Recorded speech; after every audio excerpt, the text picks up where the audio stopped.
Hari ini, Doni Salmanan akan diperiksa polisi terkait kasus Quotex, terancam dijerat pasal berlapis.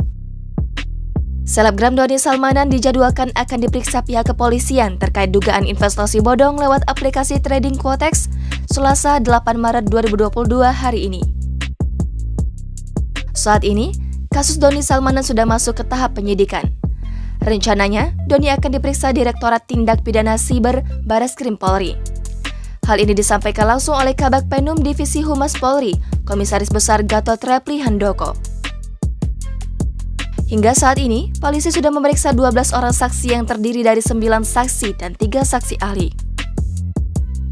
Sebelumnya, Gatot mengungkapkan Doni diduga melanggar berbagai pasal terkait kasus investasi bodong, yaitu tentang judi online, penyebaran berita bohong lewat media elektronik, penipuan, serta tindak pidana pencucian uang. Dari pasal-pasal tersebut, Doni bisa terancam hukuman pidana 20 tahun penjara.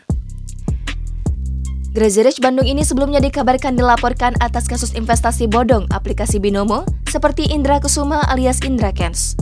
Namun, menurut Gatot, Doni dilaporkan terkait kasus Quotex. Korban terpedaya karena Doni kerap pamer kekayaan.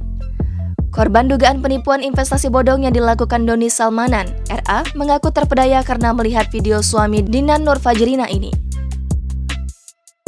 Kuasa hukum korban, Bayu Manuhut mengatakan Doni kerap membagikan video yang memamerkan kekayaannya. Kekayaan tersebut, ujar Bayu, diakui Doni berasal dari hasil trading Quotex. Karena itu, RA pun tergiur dan bergabung menjadi member grup Telegram milik Doni.